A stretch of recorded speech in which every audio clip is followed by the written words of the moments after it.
Hey guys, Pickle700 here, and in today's video, this is going to be part 2 of bringing the Wi-Fi out to the shed. In the last video, it was basically me complaining in the attic, talking about what's going to happen. So, if you don't understand really what the plan is in this video, you can watch that video, but it's going to be kind of self-explanatory, and honestly, the last video is just me complaining, so I can't really recommend you watch that. So, this video is going to be all about installing the conduits. That's going to be our first thing at hand to do in this video.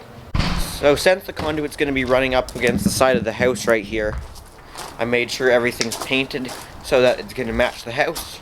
So in this little shed in here, we have all of our straps painted. Those are all painted white, not glossy, so it will match the house pretty well. Then in here, this is that room I installed all the lights in right here. Very bright. We have some more conduit right here. And I could have got this done with 2, but ended up being 3 because I planned this out to have an expansion joint in there, but I ended up not being able to get a 1/2 inch expansion joint. I was able to get 1.5 and a 2 inch, but not a 1/2 inch. So I'm just not gonna not bother using the expansion joint. So technically I'm supposed to, but it's gonna be okay because this is not getting inspected, so I can pass myself. So I believe what I'm gonna do here is, since this is coming out of the ground right here, I need to find exactly where that spot is up on the underside there to make sure it's going straight up. So I believe how I'm going to do that is just measure off the side of the house here and then do the same up there and put my mark, and then I think I'm going to drill through with a small bit and find where that lands in the attic.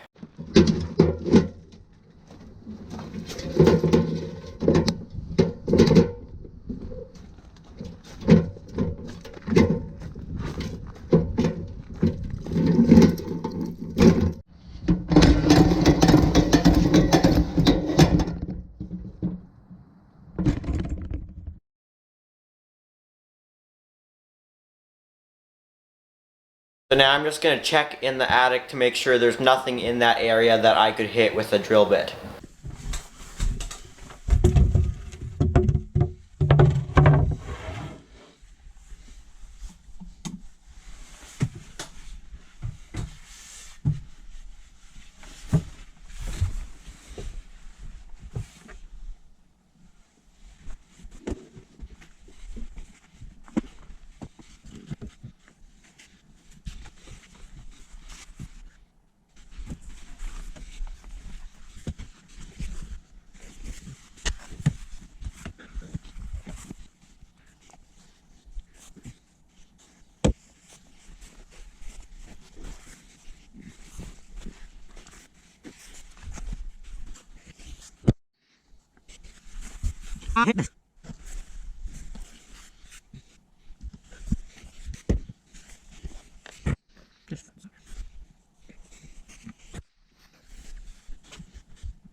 Now that I've checked the attic for anything in my way, I'm pretty confident that it's okay other than the studs. So I'm going to drill up into it, and I'm going to see if I can find the drill bit on the other side. And when I drill through, it'll give me a pretty good indication of if there is a stud that I'm hitting, or if I'm just going through the plaster.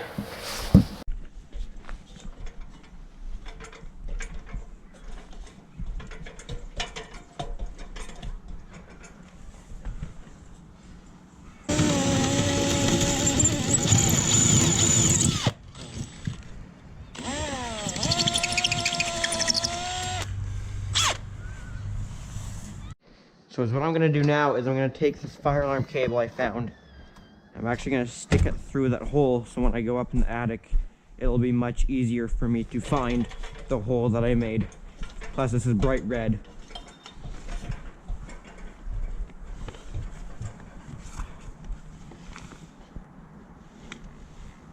So there's the roof. So if I have it go that way, there, that's a pretty good indicator for me to find it. There we go. Not sure if you can see that, guys, but there is our spot. Right there. So now I'm just finding an appropriate size hole saw. Here's a piece of 1/2-inch PVC conduit. And here's the hole saw I'm going to use. As you can see, it's just slightly bigger. It won't quite go on it, but it will be big enough for this conduit to get through the hole.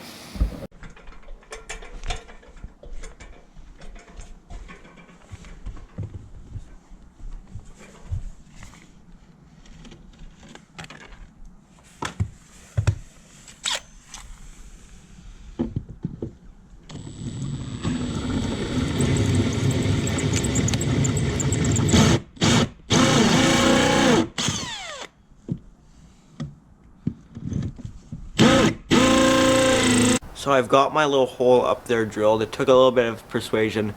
I first used the hole saw, but that didn't quite get through, so then I just busted it out with the screwdriver. And then to finally get the shape, I just hammered a piece of PVC conduit the same diameter with a mallet through. And that actually worked pretty good. So there's my hole. So I'm gonna go up to the attic now and see if I will be able to see the light coming through. So I'm gonna put up my first piece of pipe. It's just this little short guy, and I'm not gonna try and bore you with showing you every single one of these, just this first one. So I have this PVC glue right here, because you have to glue PVC conduit together. So I'm gonna take this little guy right here. Gonna go inside of there. I'm also gonna go all around here. Now this stuff stinks, and it's pretty toxic. I used a little bit more glue than I need to, but that's on there good.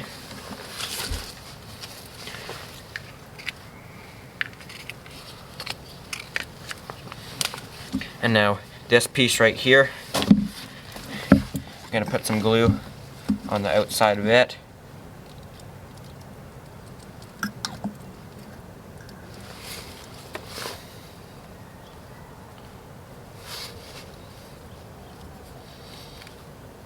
And that's on there good.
Sorry to interrupt your time lapse here. I just wanted to say that in the last video I said that it only has to be strapped every 1.5 meters, and I was incorrect.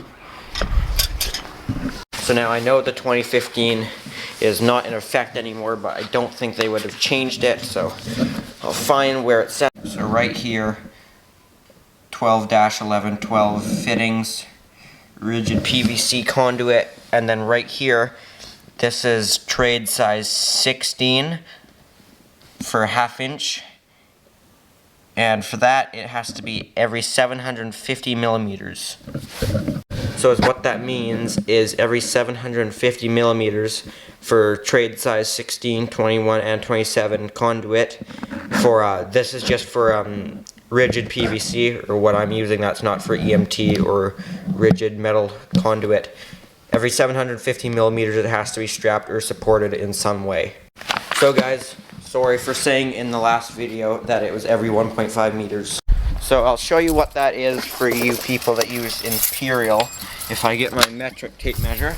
So even though I'm in Canada, whoa, that's dark, I still use imperial a ton.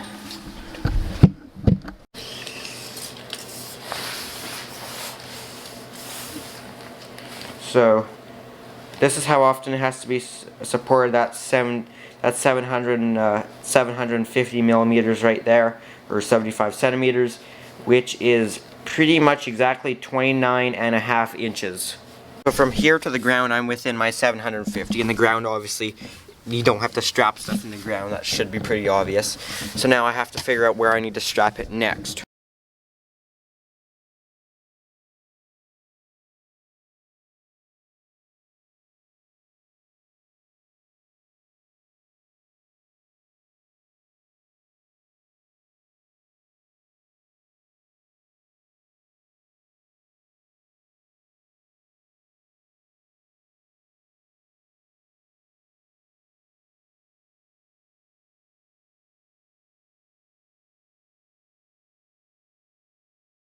Okay, so it's a little while later, and I have my whole conduit done going up the side of the house. It's strapped in a couple places more times than less. A couple of places I couldn't get quite 75 centimeters apart, or 750 millimeters, so I had to come a little bit closer. But it's better to do extra than not enough, because obviously code's just minimum standard. You can always do more. So should have an expansion joint right about there, but I don't. If it was a bigger pipe size, it'd matter more, but it's such a small diameter of pipe that I think we'll be able to get by.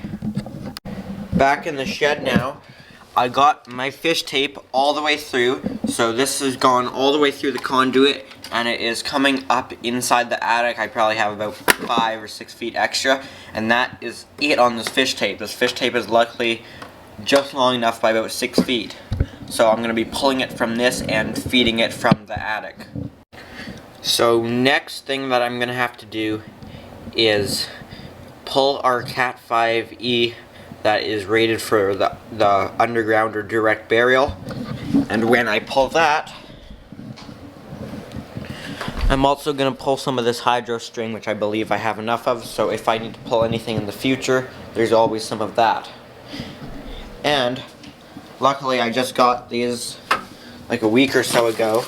I'm hoping to have this stuff on top of them. But I got these guys. These racketeers. And luckily, a couple weeks ago, I got these racketeers right here. Now these are really good. I love these things. They're super handy because if I pull them apart here,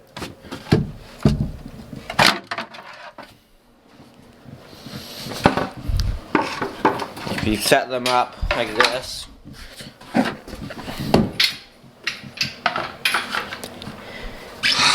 You can stick a piece of conduit through them and any of these various holes, like right here, or any of these spots, or you can use the handle of a conduit bender. That's what I use a lot.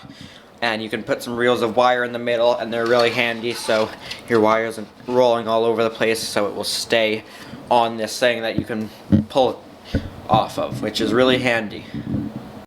Okay guys, I have the Cat 5 up here in the attic, and the other end of the pull strip, or the other end of my fish tape is right there. Not sure if you can see it, so I'll have to pull this Cat 5 through here. And like I said, I'm also going to pull a hydro string when I go, so if I ever have to pull something in the future, I will have that option. I just have some conduit through here.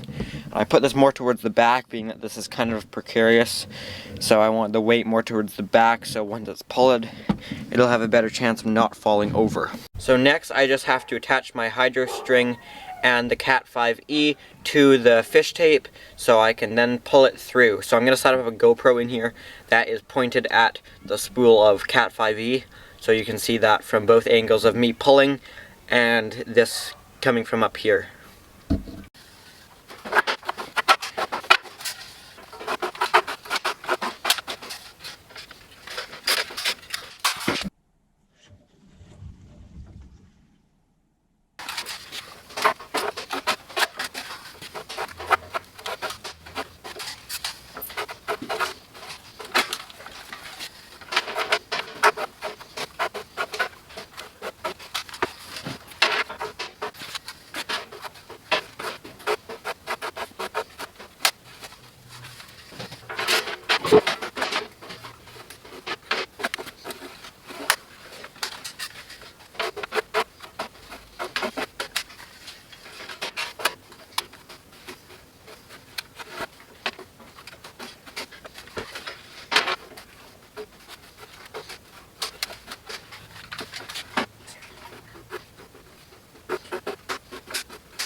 And there you have it. We successfully have the hydro string and the Cat 5e itself. On the other side, this wrist is so tired from spinning this thing around because I really hate this fish tape. It's a crappy design how tiny that thing is, but I like the one better that you can put your whole hand on. So now I gotta go up into the attic and make sure I still have enough length of hydro string, because I'm not sure how much I have, and I'm gonna tie it off to a stud or to something so I know how much I can pull until that stops.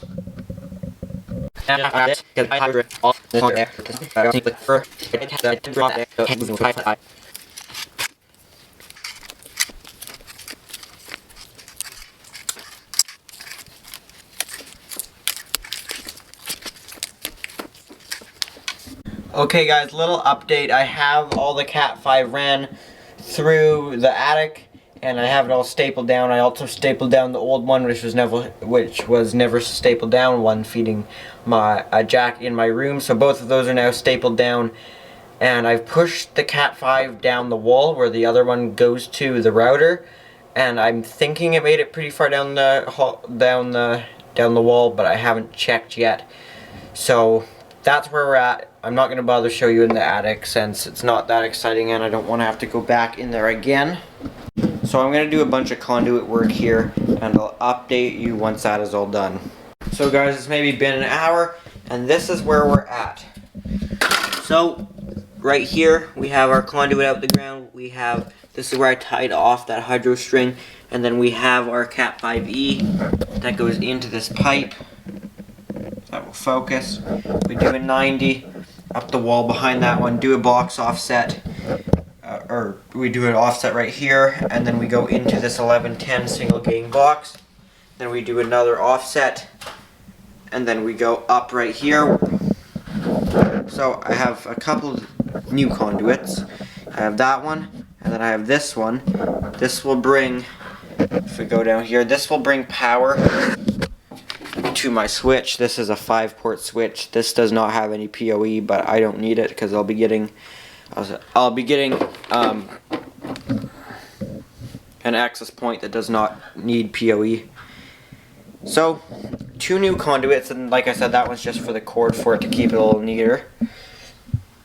So right here I'm gonna have two keystone jacks.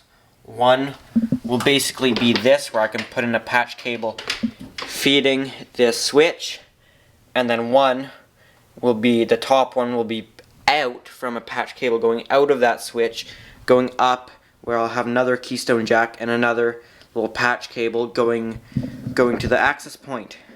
But I'm not exactly sure what the code is. I heard something about only if it's 10 feet or longer it has to be bonded, which this one is longer than 10 feet once you factor in the curve at the bottom. So it does need to be bonded. I'm not sure if this one really needs to, but I'm going right by it anyways. So if none of this was here, only this pipe would be grounded, or bonded I should say. So I had to bond this stuff. So I have these big giant beefy bonding straps. One goes around that pipe, that's where the ground source is, or the path, and then I have it loop through this one and loop to that one. Now this is this is 6 gauge copper, pretty thick, pretty heavy, and that's your minimum bonding size. So you have to use a minimum size of number 6 if it's surface mount bonding. If it's in the wall you can get away with smaller, like 14 or 12, but when it's surface like that you have to use 12 gauge, which is kind of ridiculous, but there's definitely a good solid path to ground. So starting to become a lot of conduit in this corner, which I kind of like. I like the industrial look of it. So that's how that looks. So yeah, I did a little bend in there just so it kind of goes into the wall a little bit better. So that's where we're at.